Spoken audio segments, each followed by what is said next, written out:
If I look tired, it's because I am tired. I've had a really rough 24 hours. Oh, I don't know. So my son is diagnosed autistic. Now, he attends mainstream school. You know, he does alright, bless him. But his behaviour sometimes is just too much to handle. And, you know, I uploaded a short yesterday about our day at Wellington Country Park. And he was absolutely amazing. They were both absolutely brilliant all day. And we got home, and I know he was probably just tired, but he was so dysregulated. And if you're a SEN parent, you'll know what I mean by that.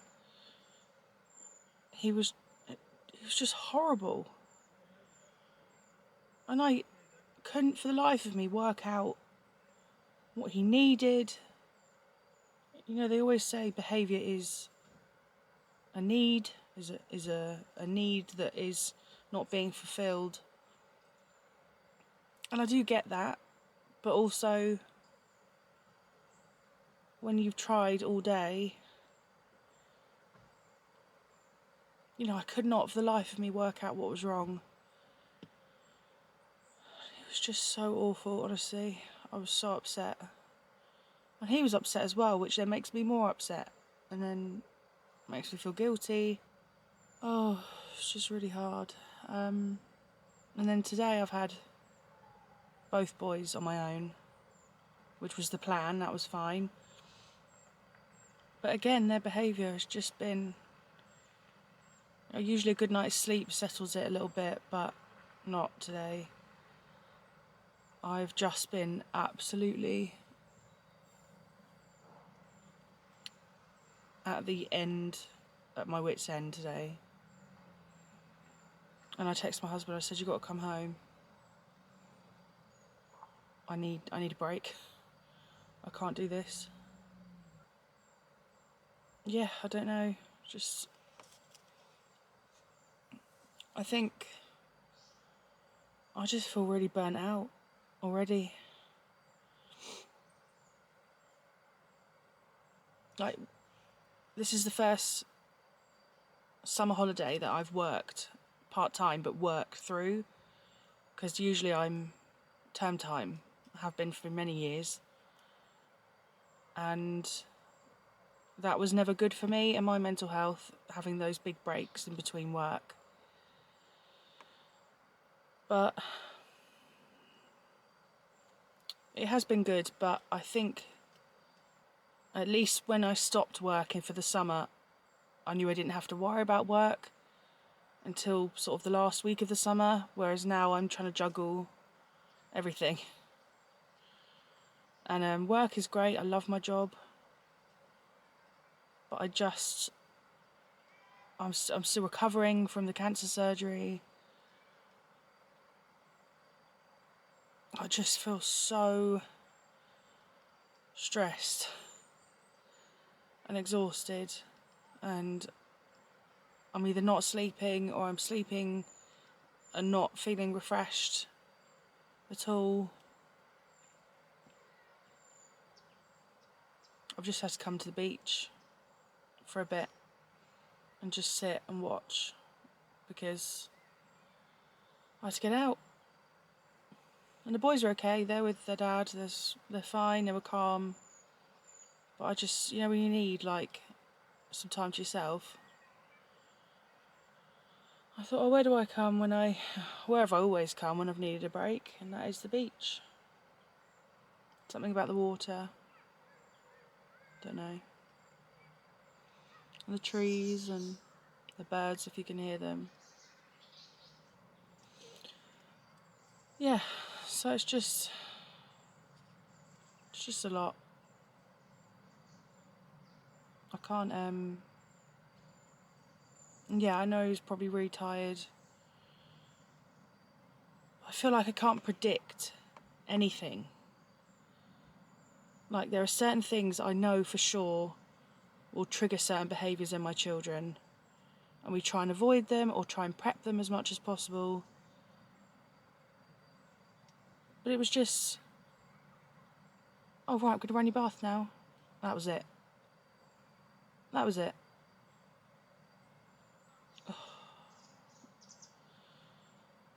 And I know he's little and I'm the adult, and you know, I understand all that, but I'm still a person and it's really hard to deal with sometimes. And then it makes me feel awful.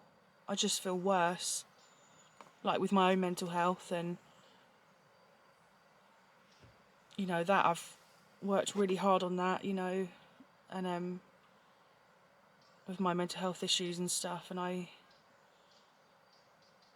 just get so overstimulated so quickly. So quickly. By the noise, by the screaming. You know, and you think, oh right, well, I'll take them out for a bit. We live near the New Forest, you know, I'll take them, bung them in the car, take the scooters, take the bikes, the New Forest, we'll go there. Let them run off some energy. It does not matter how much energy they run off. Sometimes I'm convinced it makes it worse.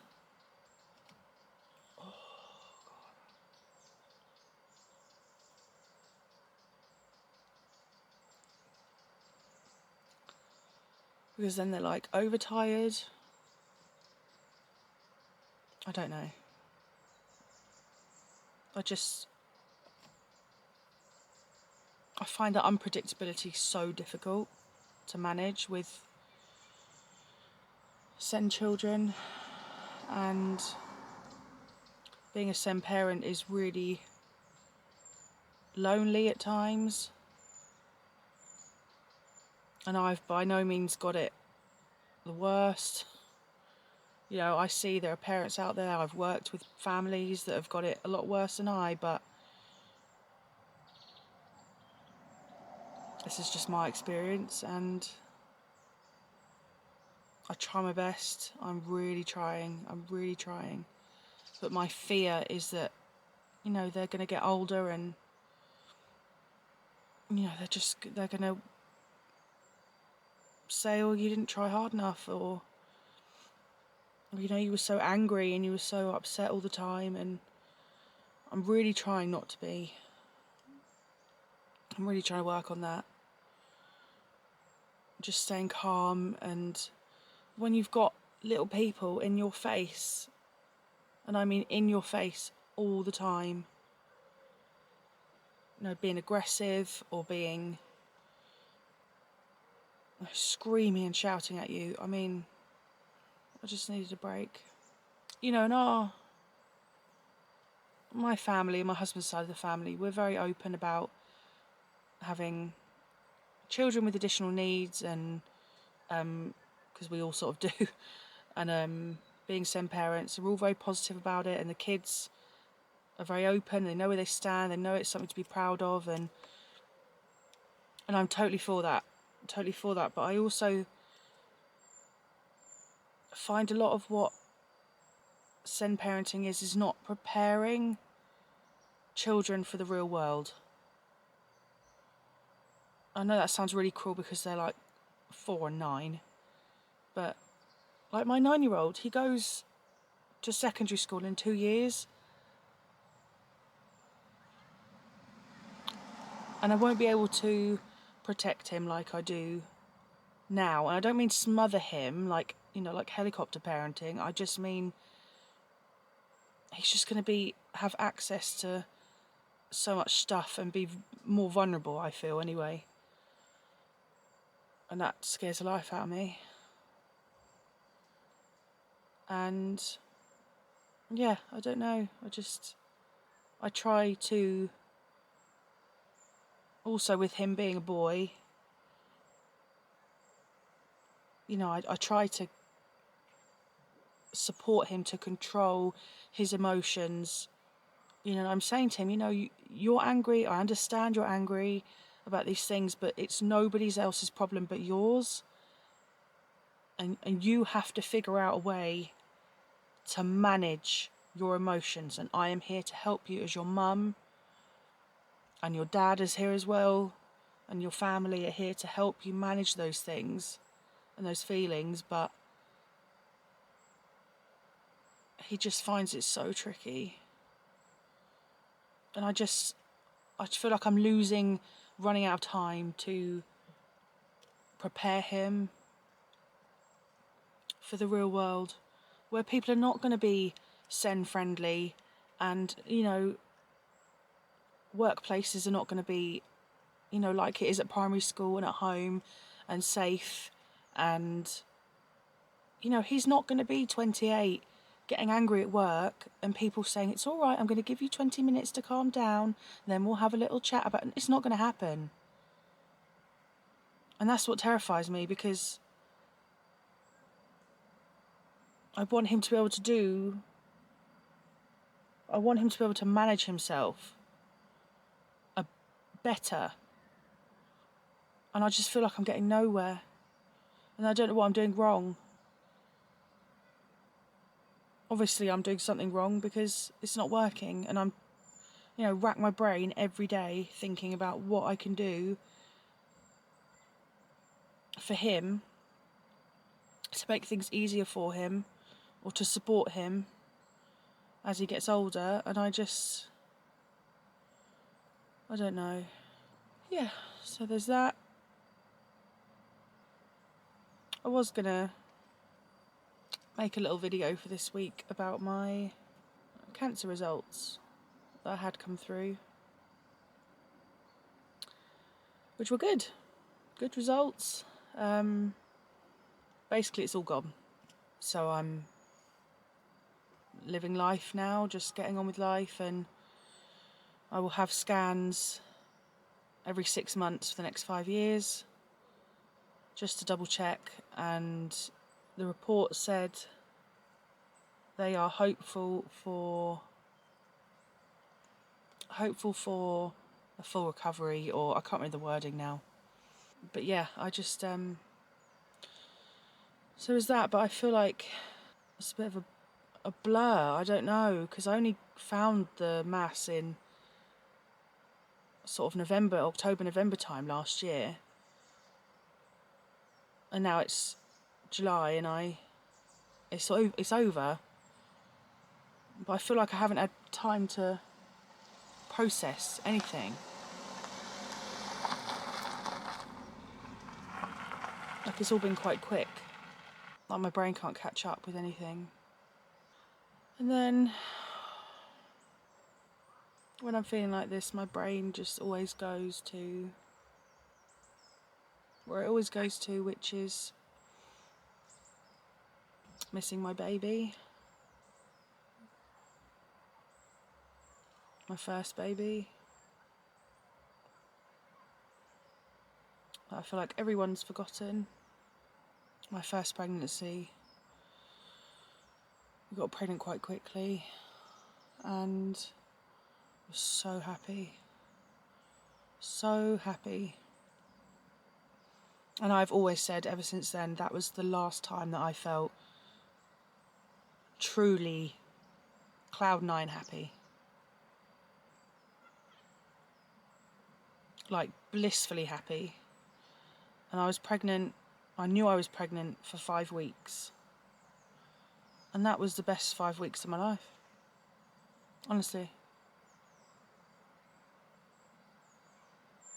And I went and told the doctor. And she said to me, well, you're still quite early. You'll probably lose it anyway. I thought, what kind of comment is that to say? And anyway, I did. And it was painful. And I think about that baby every single day of my life. And when I have had a bad day or something, that is where I go to. just wanting to be with my baby. And no one else acknowledges it. The kids don't know, obviously. Unfortunately, other people in my family have had losses as well, and further along, and I just feel like mine's just forgotten. But I think about it every day. It's not forgotten for me. And that was 10? How many years ago was that? I found out I was pregnant on New Year's Eve 2015. And I lost the baby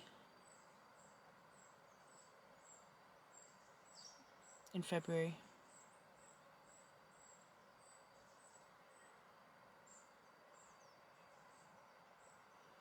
Not that anyone remembers. No one talks about it. No one asks me. There's no anniversary. Apart from me knowing.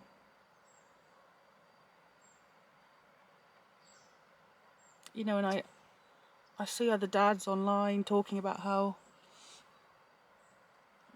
awful it is for their partner to have a miscarriage and how lonely they feel, and I don't think my husband feels like that at all. I think he just feels like, oh, that was ages ago. Not in a nasty way. If I spoke to him about it, I'm sure he'd be lovely about it, but he doesn't feel the same as I do. So yeah, that's that. It's my ramblings for today. And I ramble to the camera because who else do I ramble to if not the internet? And I might not upload this. I might just keep this for me, but I hope I upload it. I don't know. Maybe someone will reach out. But yeah. Alright, I'm going to walk down to the water for 10 minutes and then go home, start again. But yeah. Thank you for listening to my ramblings anyway. If you did. I have a subscriber now, which is incredible. I have 1 subscriber. I'm so happy. I know it's probably just an accidental click.